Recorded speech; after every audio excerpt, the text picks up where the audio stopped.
तुम्हारा ही इंतजार कर रहे थे, चालू हुआ कि नहीं? बता दिया करो पहले से। देखो ये क्वेश्चन जो है तुम्हारे पास वो क्या है, बोलो। क्वेश्चन लिखा है हमारे पास क्या, mth term of AP is 1 by n and nth term of AP is 1 by m. Then prove that the sum of mn terms of AP is 1 by 2 into mn plus 1. इसी को मैंने हिंदी में translate कर दिया है कि यदि समांतर श्रेणी का mth term मतलब mवां पद कितना है 1 by n है और nवां पद कितना है 1 by m है, तो सिद्ध कीजिए कि mn टर्म्स का समेशन मतलब mn टर्म का योग, mn पदों का योग 1/2 mn plus 1 होगा। हमने आपको हमेशा बताया, क्या बताया, जब भी क्वेश्चन को एपी का सॉल्व करना हो सबसे पहले फोकस करो किस पे, कि आपको फर्स्ट टर्म पता है कि नहीं, कॉमन डिफरेंस पता है कि नहीं। ना इसमें फर्स्ट टर्म दिया है ना कॉमन डिफरेंस दिया है, तो सबसे पहले एपी का फर्स्ट टर्म और कॉमन डिफरेंस निकालना। समझ रहे हो? लिखो लेट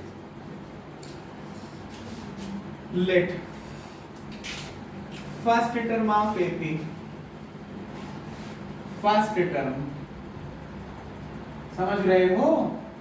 फर्स्ट टर्म कितना है, ए है, और क्या, कॉमन डिफरेंस कितना है,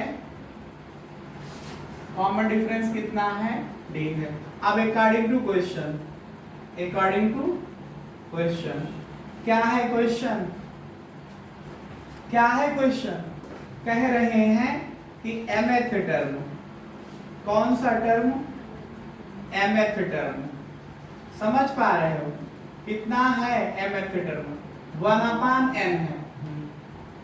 mth टर्म का मतलब होता है a plus m minus 1 into d, तो ये 1/n है। इक्वेशन फर्स्ट मान करके आप इसको छोड़ दीजिए, समझ रहे हैं।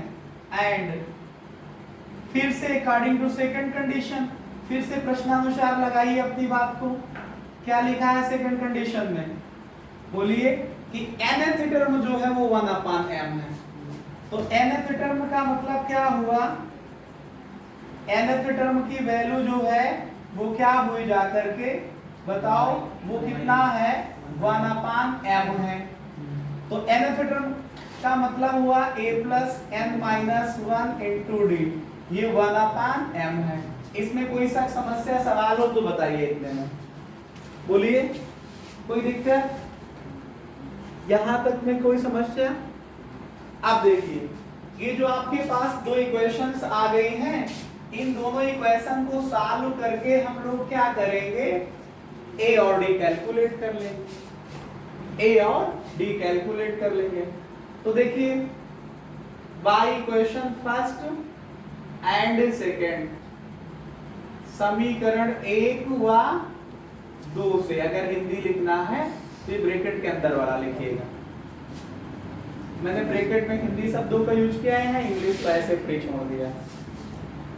तो क्या है first equation, a plus m minus 1 into d, ये वैल्यू 1/m है, और a plus n minus 1 into d, ये वैल्यू 1/m है।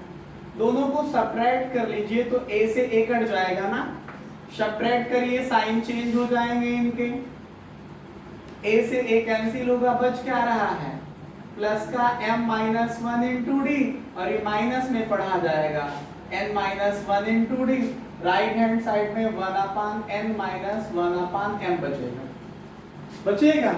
इसमें से d कॉमन ले लीजिए आप दोनों से, यहाँ पे d कॉमन लोगे तो m minus 1 आएगा, यहाँ पे d कॉमन लोगे तो माइनस में n minus 1 बचेगा, और माइनस की वजह से अगर आप ब्रैकेट ओपन करोगे तो इसका साइन चेंज हो जाएगा, और यहाँ एलसीएम लेके सॉल्व कर लीजिए तो कितना आएगा, m minus n/mn आ जाएगा। d into what is this, ये प्लस माइनस कैंसिल हो जाएगा, ये m minus n is equal to m minus n/mn आ जाएगा।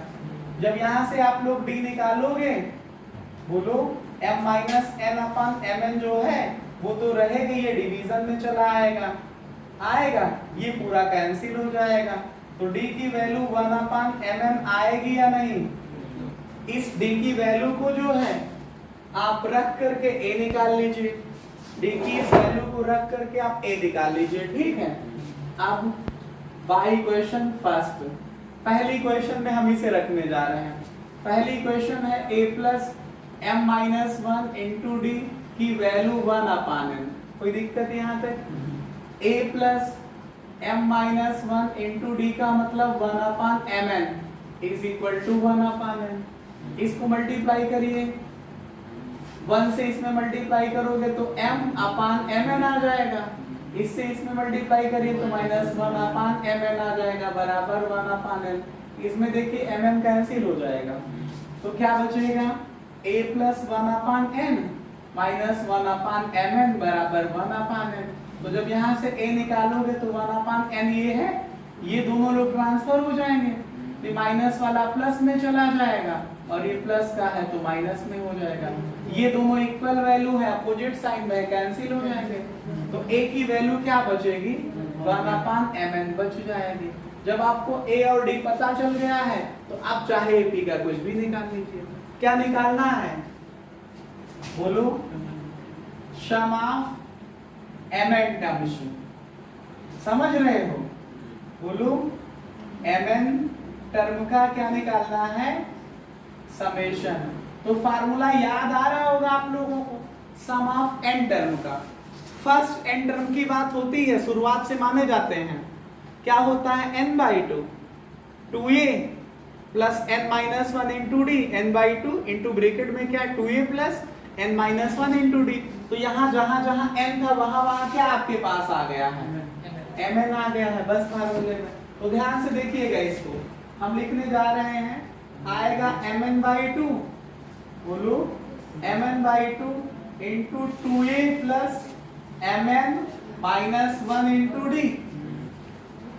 ये कितना आ जाएगा? सॉल्व करते हैं हम लोग। mn/2 2a का मतलब 1/mn plus mn minus 1, mn minus 1 into D का मतलब 1/mn।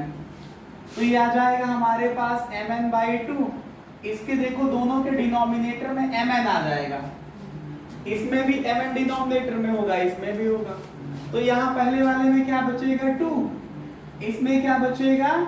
mn माइनस 1, इससे ये कैंसिल हो जाएगा। तो यहाँ पे बचेगा बाहर 1/2 और इसको सॉल्व करोगे तो mn प्लस का 2 माइनस 1 क्या देगा? प्लस का 1 देगा। प्लस का 2 माइनस 1 क्या देगा? प्लस का 1 देगा। यही आपका आंसर हो जाएगा। समझ पा रहे हो? ऐसे इंपॉर्टेंट क्वेश्चंस करते रहो। In terms of 3 arithmetic progressions are S1, S2 and S3। मतलब ये कि जो तुम्हारे पास 3 समांतर श्रेणी हैं, अरिथमेटिक प्रोग्रेशन 3 है ना, उनके n टर्म का जो समेशन है वो S1, S2 और S3 है। इसका मतलब ये हुआ कि जो पहली अरिथमेटिक प्रोग्रेशन है उसके n टर्म का समेशन S1 है, दूसरी वाली अरिथमेटिक प्रोग्रेशन है उसके n टर्म का समेशन S2 है, और तीसरे जो अरिथमेटिक प्रोग्रेशन है उसके n टर्म का समेशन S3 है। फिर आगे क्या लिखा है? If the first term of each is unity, मतलब प्रत्येक जो है अरिथमेटिक प्रोग्रेशन है, समांतर श्रेणी है, उसका प्रथम पद यूनिटी मतलब 1 है, and their common differences are 1, 2 and 3 respectively, मतलब उनके जो कॉमन डिफरेंसेस हैं सर्वांतर हैं 1, 2, 3 हैं। तो कह रहा कि देन प्रूव दैट, मतलब सिद्ध कीजिए कि S1 और S3 को जोड़ोगे तो S2 के 2 टाइम्स के बराबर होगा। ठीक, अभी पहले क्वेश्चन में जब आप इसे सॉल्व करोगे तो ये बातें लिख लोगे। क्या कि लेट, क्या लेट भैया? S1 का क्या मतलब है? Sum of n terms of first AP whose first term, shortcut में लिखना है तो फर्स्ट टर्म A को 1 लिख दो, कॉमन डिफरेंस D को 1 लिख दो। यही तो लिखा है। कह रहे हैं कि जो आपके पास समांतर श्रेणी के n पदों का योग S1 है, जो पहली समांतर श्रेणी है, फर्स्ट एपी है, उसके n टर्म का समेशन S1 है, जिसका फर्स्ट टर्म क्या है, 1 है, और कॉमन डिफरेंस भी 1 है। ये क्वेश्चन में लिखा है कि तीनों का फर्स्ट टर्म कितना है, 1 है। पहले का कॉमन डिफरेंस 1 है, दूसरे का 2 है, तीसरे का 3।